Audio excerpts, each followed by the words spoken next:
The inbox notification chime had transformed into a constant, unbroken hum of digital desperation. By 8 o'clock on Thursday morning, there were 74 unread emails marked with red urgency flags. By noon, that number had swelled to 138. By the time the afternoon sun began sinking behind the tall oaks, lining our quiet cul-de-sac, my personal email account was cradling exactly 213 messages from Meridian Capital Partners, each subject line more frantic than the last. I sat in the leather armchair of my home office, sipping a glass of aged bourbon that my wife, Catherine Whitmore Hayes, had poured for me an hour earlier, and I watched, with the calm detachment of a man who had already made peace with his decision. As a 13-year empire began digging its own grave, Catherine leaned against the doorframe, still holding the crystal decanter, and simply smiled at me. She understood every unopened message. She understood the silence I was choosing. She understood that after 13 years of loyalty being confused for obligation, a man is entitled to close his laptop and let the consequences unfold without him. My name is Gregory Hayes. I am 51 years old, and for the past 13 years, I served as the Vice President of Finance at Meridian Capital Partners, a mid-sized boutique investment advisory firm based in the northern suburbs of Chicago. We manage the operational financial architecture for over 340 institutional clients, including private endowments, family trusts, and mid-market pension funds. In my official title, I was second in command of the entire finance division. In actual practice, I was the man who built every single client relationship from the ground up, negotiated every custom pricing structure, personally reviewed every quarterly compliance filing, and served as the trusted human voice on the other end of the phone whenever one of our clients faced a genuine crisis. I was raised in a small manufacturing town in eastern Ohio, where my father spent 41 years operating a lathe at the same steel fabrication plant.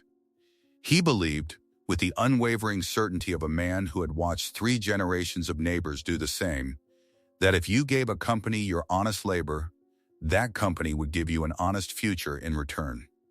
I carried that belief with me into the corporate world, and for a very long time, it seemed to serve me well.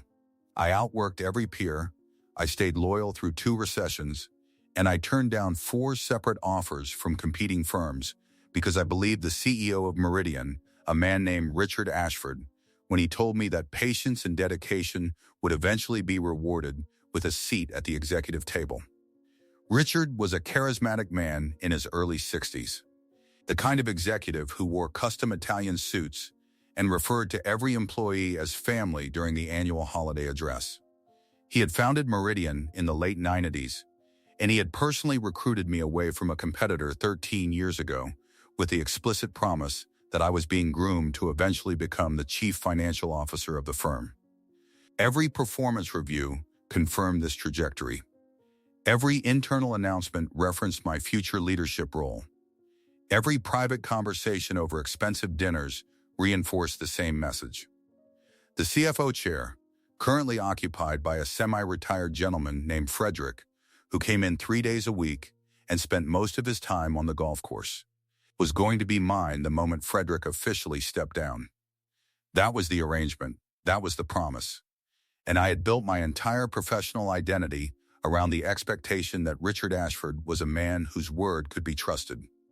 Then Vanessa arrived.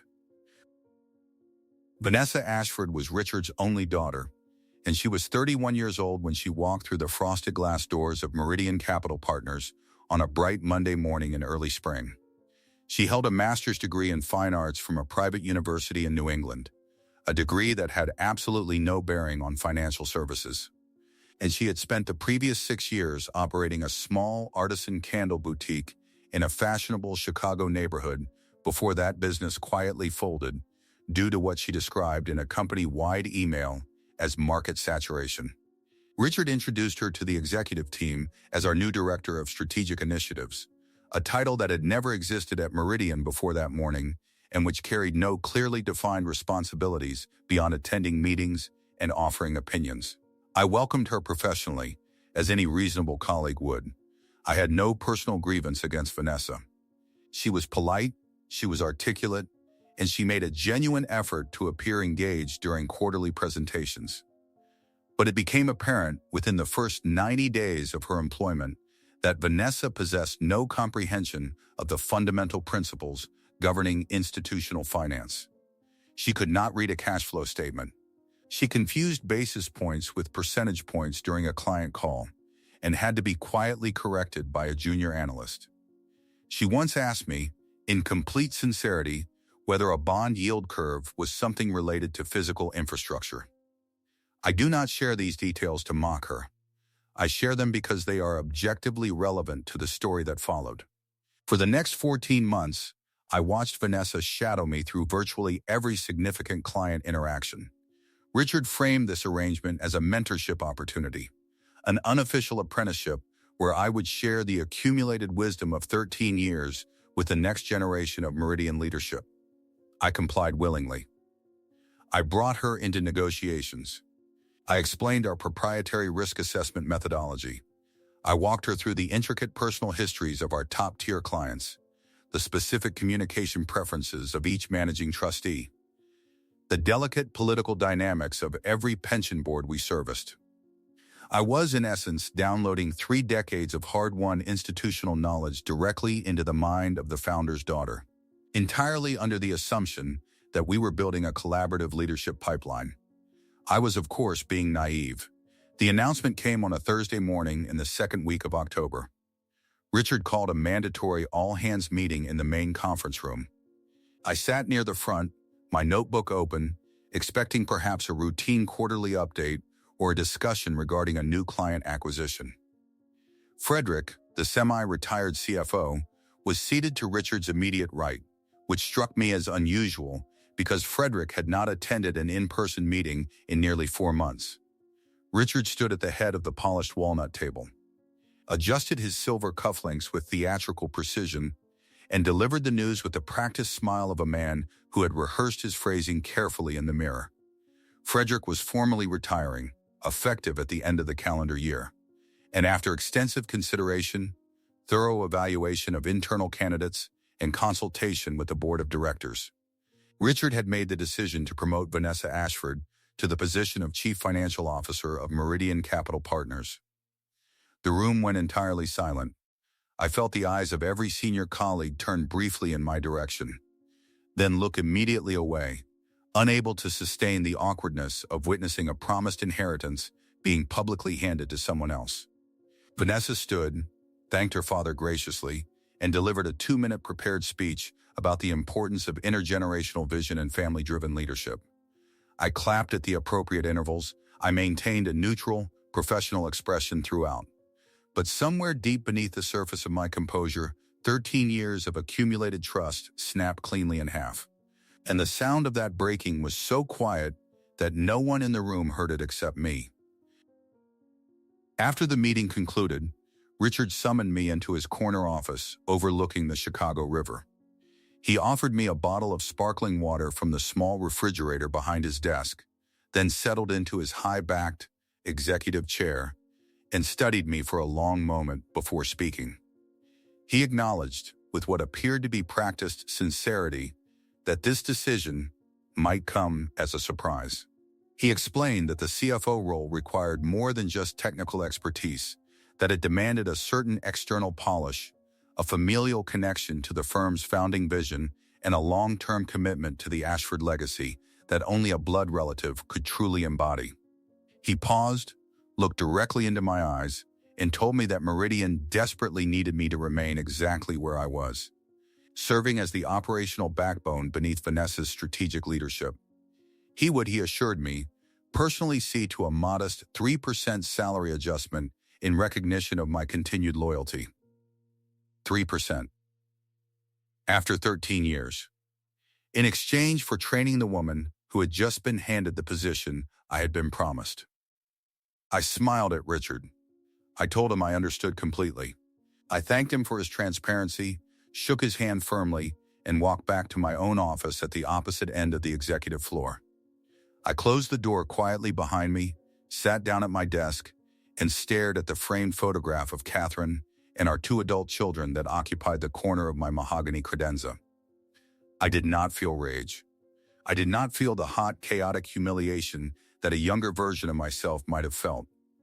What I felt instead was an extraordinary clarity, the kind of crystalline focus that only arrives when a man has finally accepted that the story he has been telling himself about his own life is no longer true. I opened my personal laptop, the one I kept in the locked bottom drawer of my desk, and I began to think with the precision of a man who has spent 13 years understanding exactly how a financial services firm survives or dies. Meridian Capital Partners had 340 institutional clients. But the operational reality, the reality that Richard and Vanessa and the board of directors did not fully comprehend, was that our revenue base was profoundly concentrated. Our top 5 clients, when their combined assets under management and fee structures were properly aggregated, accounted for approximately 61% of our total annual revenue. These were not casual accounts. These were relationships I had personally cultivated over more than a decade of trust building, weekend phone calls, hospital visits, funeral attendance, and quiet acts of professional service that no employment contract could ever quantify. There was the Whitfield Family Trust, a multi-generational endowment worth just under $340 million, managed by a matriarch named Eleanor Whitfield, who had lost her husband to pancreatic cancer 4 years ago, and who had specifically requested that only I be permitted to handle her quarterly reviews. There was the Ironwood Municipal Pension Consortium, representing the retirement security of over 4,000 public sector workers across 3 counties in southern Wisconsin, whose chief trustee was a man named Harold Petrie, who had once told me over a 2-hour lunch that I was the first financial advisor in his 40-year career whom he genuinely trusted. There was the Halverson Industrial Retirement Plan, the Cardinal Point Foundation, and the Meriwether Educational Endowment, each of them representing hundreds of millions of dollars in managed assets, and each of them, without exception, tied directly to my personal relationship with their key decision makers. These clients were not loyal to Meridian Capital Partners. They were loyal to Gregory Hayes. And that distinction, so quietly ignored by Richard Ashford during his years of paternal grooming, was about to become the single most consequential fact in the history of his firm. I began, that evening, to draft a very particular kind of resignation. Before I did anything else, I contacted an attorney. Her name was Diane Kowalski, a sharp employment and business litigation specialist based in downtown Chicago, whom I had known casually for nearly a decade through a professional networking circle. I scheduled a consultation for the following Monday evening, framing it in her calendar as a routine review of my executive compensation package. When I arrived at her office, I brought with me a leather portfolio containing my original employment agreement, all 13 years of my annual performance reviews, the offer letter I had signed in the fall 13 years earlier, and copies of every written communication from Richard Ashford that referenced my eventual promotion to CFO. Diane spent approximately 90 minutes reviewing the documentation. She asked several precise, methodical questions about the specific nature of my client relationships, the terms of my non-compete agreement, and the exact language governing solicitation of Meridian's existing clientele. When she finished her review, she leaned back in her chair, removed her tortoiseshell reading glasses, and delivered an assessment that would define the next several weeks of my life. My employment contract, drafted 13 years earlier during a period when Meridian was still a small firm eager to attract experienced talent, contained a non-compete clause that was legally unenforceable under Illinois state law due to significant amendments passed in recent years. The Illinois Freedom to Work Act, along with subsequent statutory refinements, had rendered the specific language of my restrictive covenant essentially void. Furthermore, my contract contained a non-solicitation clause that prohibited me from actively soliciting Meridian clients for a period of 12 months following my departure. However, and this was the critical distinction Diane emphasized with the calm certainty of a seasoned attorney, non-solicitation is not the same as a client's independent decision to follow a departing advisor of their own accord. If I approached a client and pitched them, that constituted solicitation. But if a client, upon learning of my departure through legitimate professional channels, chose to independently pursue a continued advisory relationship with me at a new firm that fell entirely outside the scope of any legally enforceable restriction. The distinction was subtle, but it was absolute. And Diane, having spent decades navigating precisely these kinds of executive transitions, knew exactly how to structure my departure so that every single action I took would remain unimpeachably within the boundaries of the law. I paid her a substantial retainer that same evening and formally engaged her services. Over the next 3 weeks, I moved with the quiet deliberation of a man diffusing an explosive.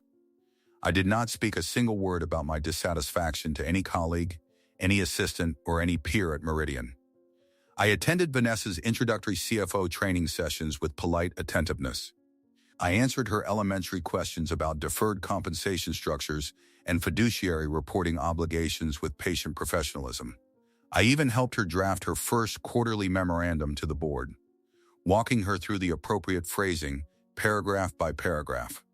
My behavior at the office was so entirely unremarkable that not a single person suspected the elaborate architecture I was constructing in the private hours of my evenings and weekends. Meanwhile, at home, I was building something new. I had contacted a former colleague named David Ramirez, a highly respected senior partner at Northbrook Advisory Group, a mid-sized independent wealth management firm known throughout the region for its exceptional treatment of both clients and senior advisors. David and I had worked together briefly in the early years of my career, and we had maintained a warm professional friendship ever since. He had, in fact, attempted to recruit me to Northbrook on 3 separate occasions over the past decade, and I had politely declined each time out of loyalty to Meridian. Now, sitting across from him at a discreet steakhouse in a suburban business district on a Wednesday evening, I told David that I was finally prepared to consider his offer seriously. David listened attentively as I described the situation at Meridian, though he was careful to avoid asking questions that might have positioned him as an accomplice to solicitation. He was a scrupulous man, and he understood the legal boundaries as well as I did. What he offered me at the end of that dinner was a genuine partnership position at Northbrook Advisory Group, complete with a substantial equity stake, a corner office in their downtown headquarters, an executive compensation package structured to reward long-term client retention, and a formal title of Managing Partner of Institutional Advisory Services. The financial terms were roughly double what I had been earning at Meridian, and the equity provisions offered a genuine long-term ownership interest in a firm that treated its senior advisors as the actual core of the business, rather than as replaceable service personnel. I accepted his offer verbally that evening and signed the formal partnership documents in Diane's office 2 days later. My start date at Northbrook was structured with careful precision. I would formally resign from Meridian on a specified Friday, and my employment at Northbrook would commence the following Monday, providing a clean, single weekend transition that eliminated any potential complications regarding overlapping employment obligations. The Thursday evening before my resignation, I sat in my home office with Catherine, and I made a series of quiet, ordinary phone calls. I did not solicit anyone. I did not pitch anyone. What I did, following the precise legal framework Diane had constructed, was contact each of my top 5 clients in their capacity as personal friends of 13 years and inform them as a matter of professional courtesy that I would be departing from Meridian Capital Partners the following morning. I did not tell them where I was going. I did not suggest that they should follow me. I simply thanked each of them, individually and sincerely, for the trust they had placed in me over the years and wished them continued success in their financial endeavors. Eleanor Whitfield was the first call.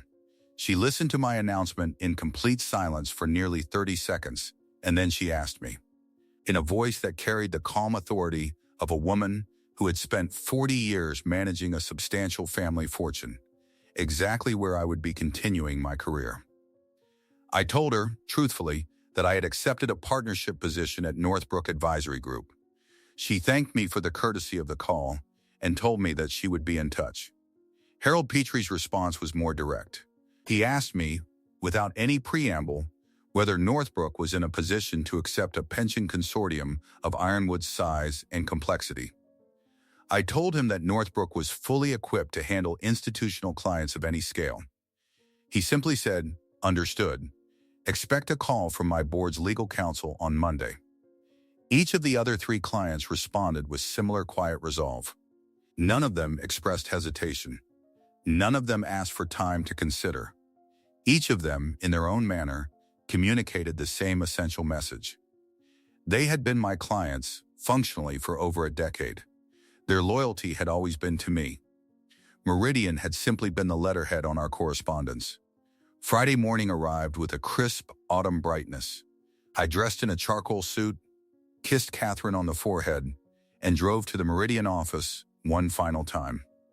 I carried with me a single sealed envelope containing my formal resignation letter, drafted by Diane with legal precision to ensure that every phrase remained perfectly within the boundaries of my contractual obligations. I greeted the receptionist with the same warmth I had shown her every morning for 13 years. I rode the elevator to the executive floor. I walked directly to Richard Ashford's office and placed the envelope, with quiet ceremony, in the center of his polished walnut desk.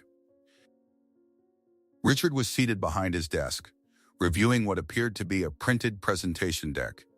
He looked up when I entered, offered his usual jovial greeting, and then noticed the envelope. His smile faded slowly, replaced by a cautious, evaluative expression. He picked up the envelope, opened it with the silver letter opener he kept in a leather tray beside his monitor, and read the 2-paragraph resignation letter in complete silence. When he finished, he set the letter down carefully, folded his hands on the desk, and looked at me with the practiced calm of a man who was accustomed to controlling every negotiation. He asked me, in a measured tone, whether this decision was truly final. He suggested that perhaps we should schedule a longer conversation over dinner the following week to discuss potential adjustments to my role. He mentioned, almost casually, that the board had recently authorized a discretionary bonus pool for senior executives, and that he had been intending to allocate a substantial portion of that pool to me in recognition of my long-standing contributions. He was, in essence, offering me exactly the kind of belated financial acknowledgement that men in his position always offer when they suddenly recognize that a departure carries consequences they had not fully calculated. I thanked Richard for his generosity. I told him that my decision was final and that I had already accepted a position elsewhere. I did not tell him where. I did not tell him when I would begin. I informed him that, in accordance with my employment contract, I was voluntarily forfeiting the customary transition period and that today would be my final day at Meridian Capital Partners. I extended my hand across the desk. He shook it, but his grip was noticeably weaker than usual, as though a portion of his confidence had already begun to drain away. I spent the next 2 hours packing my personal belongings into 2 cardboard boxes and returning my company laptop, corporate credit card, and building access credentials to the Human Resources Department. I said polite, warm goodbyes to my longtime colleagues, offering no explanation beyond the vague acknowledgement that I had decided to pursue a new opportunity. Vanessa was in a client meeting on the 12th floor and did not emerge to say goodbye. Richard remained in his office with the door closed. By 11:30 that morning, I was walking out of the frosted glass doors of Meridian Capital Partners for the final time, carrying my 2 cardboard boxes to my car in the executive parking garage. The weekend that followed was one of the most peaceful stretches of time I had experienced in over a decade. Catherine and I drove to a small inn in southern Wisconsin, ate long, unhurried meals at a country restaurant we had visited years earlier during our anniversary, and spent Saturday afternoon walking a wooded trail along a shallow river. My phone remained largely silent throughout the weekend. I received a few personal text messages from former colleagues expressing genuine surprise at my departure, and I responded to each of them warmly, but without elaboration. Richard did not attempt to contact me. Vanessa did not attempt to contact me. As far as I could tell, Meridian Capital Partners was simply processing my resignation as an unfortunate but manageable personnel transition. That perception, of course, was about to change with extraordinary velocity. Monday morning, I arrived at the downtown Chicago headquarters of Northbrook Advisory Group at precisely 7:45. David Ramirez greeted me personally in the lobby, escorted me to my new corner office on the 32nd floor, and introduced me to my new executive assistant, a highly competent woman named Patricia, who had spent 15 years supporting senior partners at the firm. My office was warm and elegantly appointed, with floor-to-ceiling windows overlooking Millennium Park and a sweeping view of Lake Michigan in the distance. Patricia handed me a freshly brewed cup of coffee and a leather portfolio containing my first day orientation materials. At exactly 9:17 that same Monday morning, Patricia knocked gently on my office door and informed me that a Miss Eleanor Whitfield was on the line requesting to speak with me directly. I took the call at my new desk. Eleanor's voice carried the same measured composure it always had, but there was something new beneath the surface. A quiet decisiveness that reminded me why she had successfully stewarded her family's fortune through 4 decades of market turbulence. She informed me that she had spent the weekend in extensive consultation with her family's estate attorney and with her 3 adult children, all of whom served as trustees of the Whitfield Family Trust. The decision, she told me, had been unanimous. The trust would be formally transferring its entire advisory relationship from Meridian Capital Partners to Northbrook Advisory Group, effective immediately. Her attorney would be delivering the formal written notification to Meridian by close of business that afternoon. I thanked Eleanor for her continued trust. I did not celebrate. I did not express surprise. I simply confirmed that I would personally oversee the transition of her family's assets and that Northbrook was fully prepared to accommodate the specific reporting preferences and communication protocols we had refined together over the years. She thanked me warmly, told me that she looked forward to our next quarterly review, and ended the call. At 10:43 that same morning, Harold Petrie called from Ironwood. The Ironwood Municipal Pension Consortium Board had convened an emergency session over the weekend. The vote had been 11-0 in favor of transferring the entire consortium relationship to my new firm. Harold's legal counsel was already drafting the formal transition documentation. By noon, I had received similar calls from the managing directors of the Halverson Industrial Retirement Plan, the Cardinal Point Foundation, and the Meriwether Educational Endowment. Each of the top 5 clients I had cultivated over 13 years had, entirely independently and without a single solicitation from me, elected to sever their relationships with Meridian and follow me to Northbrook Advisory Group. The aggregate assets under management represented by these 5 decisions totaled approximately $1.4 billion. The annual advisory revenue attached to those relationships represented, as I had accurately calculated, roughly 61% of Meridian's total revenue base. David Ramirez came to my office at 12:30 to inform me that Northbrook's client onboarding team was requesting additional resources to accommodate the volume of incoming transfer requests. He was smiling as he delivered this news, but there was also a quiet awareness in his expression, the recognition that we had all just witnessed something quite rare in the world of institutional advisory services. He asked me, gently, whether I had expected this outcome. I told him honestly that I had considered it likely, but not certain. Clients are unpredictable, and I had made no assumptions about their independent decisions. At 2:17 that afternoon, my personal cell phone began to ring. The caller identification displayed the main switchboard number of Meridian Capital Partners. I did not answer. 6 minutes later, it rang again. I did not answer. Over the course of the afternoon, I received 11 consecutive calls from various Meridian numbers, followed by 14 voicemails from a range of different senior executives and department heads. I did not listen to any of them. My attorney had advised me, with considerable emphasis, that I was under no legal obligation to communicate with Meridian regarding my former client's independent business decisions, and that any conversation I engaged in could potentially be misconstrued or misused.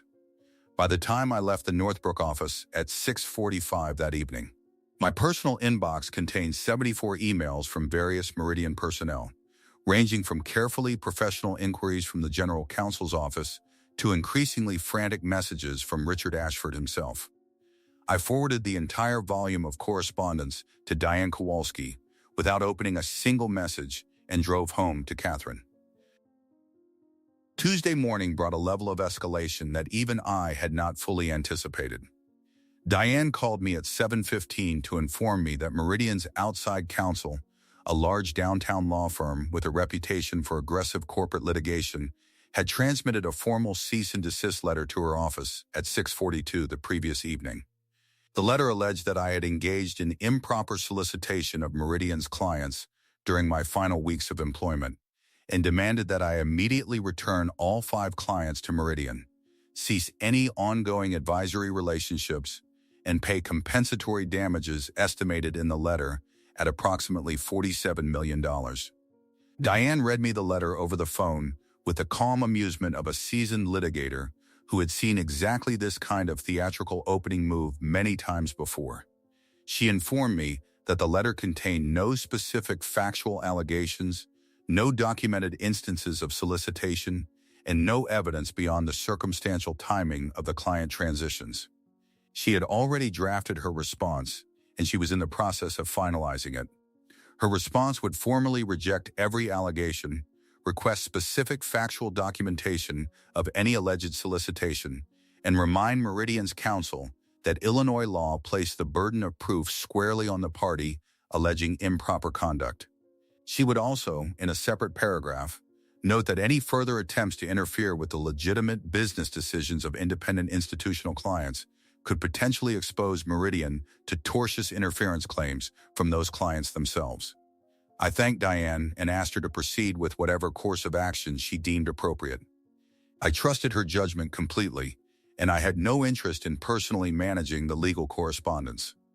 My focus, that morning, was entirely on ensuring that the transition of my former clients to Northbrook proceeded with the level of professional care their circumstances required. By Tuesday afternoon, the situation at Meridian had clearly progressed beyond containment. Through discrete industry channels, I began receiving quiet updates from former colleagues who were still employed at the firm. Vanessa Ashford had been called into an emergency board meeting Monday evening and had reportedly been unable to answer basic questions regarding the operational implications of losing 61% of the firm's revenue base. Richard Ashford had personally called each of the 5 departing clients throughout the day, Monday and Tuesday, attempting to persuade them to reconsider their decisions. Each of them, according to my sources, had declined to take his calls after the initial conversation. Eleanor Whitfield had reportedly instructed her assistant to inform Richard that she considered the matter closed and that any further communication from him would be routed through her attorney. The financial implications for Meridian were catastrophic. A boutique advisory firm with an operational cost structure built around a specific revenue base cannot absorb the sudden loss of 61% of its annual income without immediate and severe consequences. Fixed overhead, executive compensation obligations, technology licensing agreements, and lease commitments all remain constant, while the revenue that had supported those obligations had simply evaporated over the course of a single weekend. Meridian was in effect staring at an operational deficit of such magnitude that the firm's continued solvency was suddenly an open question. Wednesday morning, Diane called me again. Meridian's outside counsel had responded to her rebuttal with a significantly softened tone. The initial cease and desist letter had been withdrawn. In its place, Meridian was now proposing a formal settlement conversation to be conducted between the 2 legal teams. Diane advised me that this shift indicated that Meridian's counsel had privately reviewed the actual factual record, recognized that no evidence of solicitation existed, and concluded that any litigation would be a costly and losing effort. The settlement conversation, she explained, was almost certainly an attempt to negotiate some form of face-saving arrangement rather than a genuine legal claim. I authorized Diane to engage in the conversation on my behalf, but I instructed her that I had no interest in returning any clients or paying any damages. Wednesday afternoon, at approximately 4:15, my personal cell phone rang with a number I recognized immediately. It was Richard Ashford, calling from what appeared to be his private line rather than the main Meridian switchboard. I hesitated for a moment, then decided, against my better judgment, to answer. I did so not out of any sense of obligation, but out of a curious desire to hear. In his own voice, the sound of a man confronting the consequences of choices he had made freely and without regard for the people who had built his firm. Richard's voice, when he began speaking, carried none of the confident theatricality I had grown accustomed to over 13 years. He sounded exhausted, hollowed out, and considerably older than he had appeared just 5 days earlier in his corner office. He thanked me for taking this call. He asked me, in a subdued tone, whether we could speak candidly for a few minutes without lawyers or formalities.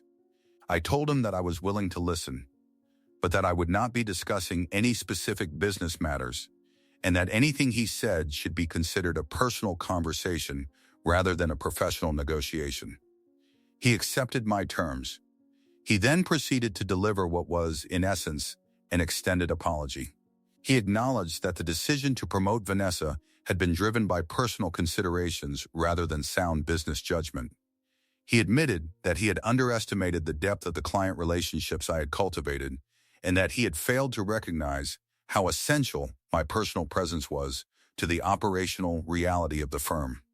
He confessed that Meridian was now facing an existential financial crisis, that the board of directors had convened an emergency session to discuss potential restructuring options, and that Vanessa had voluntarily submitted her resignation from the CFO position earlier that afternoon. He offered, with what sounded like genuine desperation, to restore my promised promotion, to compensate me for the disrespect I had endured, and to name me as the successor to his own position as Chief Executive Officer within 18 months. I listened to Richard's entire speech without interruption. When he finished, I remained silent for several long seconds, gathering my thoughts. Then I spoke, quietly and without any trace of bitterness.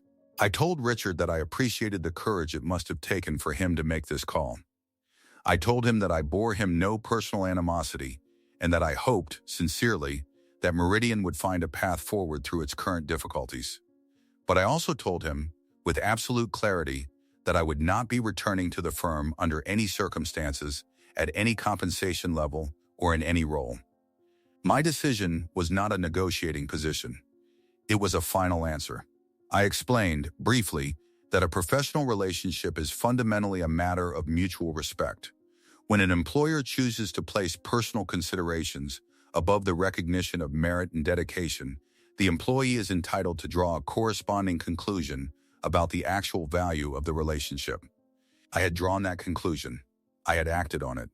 And nothing Richard could offer me now would restore what had been quietly discarded during that October meeting in his conference room. Richard was silent for a long time after I finished speaking. When he responded, his voice was very quiet. He told me that he understood. He wished me well in my new position at Northbrook. He asked, almost as an afterthought, whether I might be willing to speak with Vanessa at some point, not about business, but simply as a mentor who might help her understand what had gone wrong. I told him that I would consider his request if Vanessa herself reached out to me directly and if the conversation was structured with appropriate professional boundaries. We ended the call cordially. I never heard from Richard Ashford again. The formal settlement conference between the legal teams concluded 3 weeks later.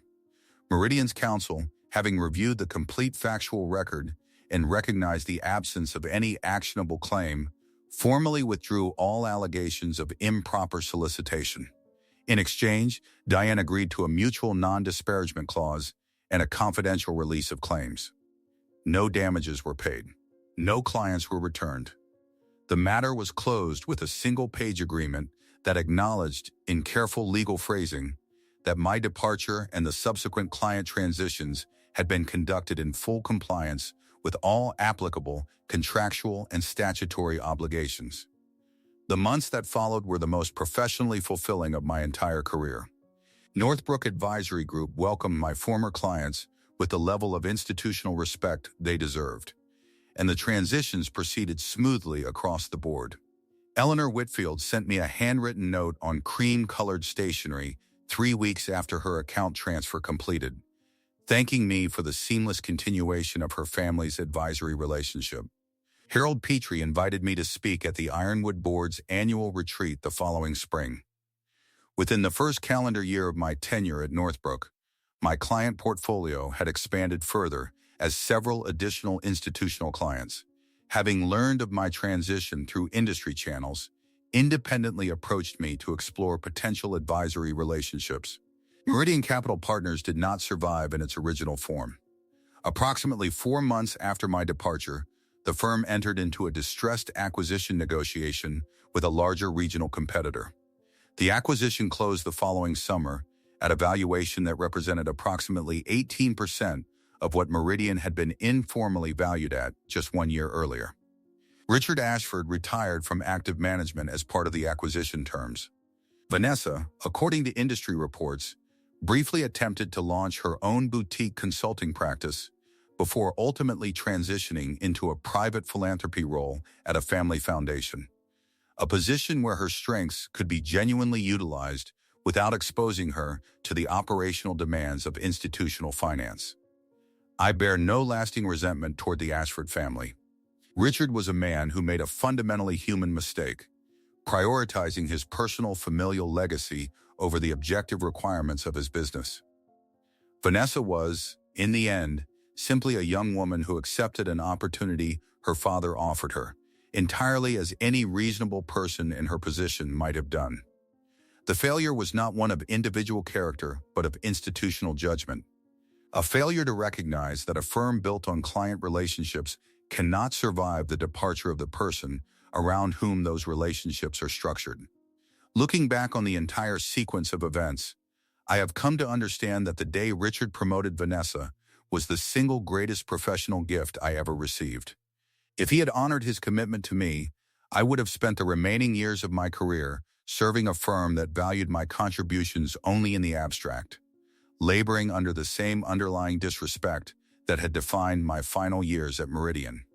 His decision to publicly overlook 13 years of dedication forced me to confront a truth I had been avoiding. That loyalty without reciprocity is not a virtue, but a form of self-deception, and that a professional's true value is determined not by their employer's rhetoric, but by the market's independent assessment of their expertise. To anyone listening who has quietly built the foundation of a business while watching that foundation be handed to someone whose primary qualification is familial or political, I offer you this. Document your relationships. Understand your legal position. Consult competent counsel before you act. And never mistake your employer's need for you with your employer's respect for you. Those two things are entirely different, and the distinction between them will define whether your career ends in quiet resignation or in the confident stride of a professional who finally understood their own worth. If this story resonated with you, take a moment to subscribe. We are building a community of professionals who understand that dignity is not negotiable and that competence, ultimately, always finds its market.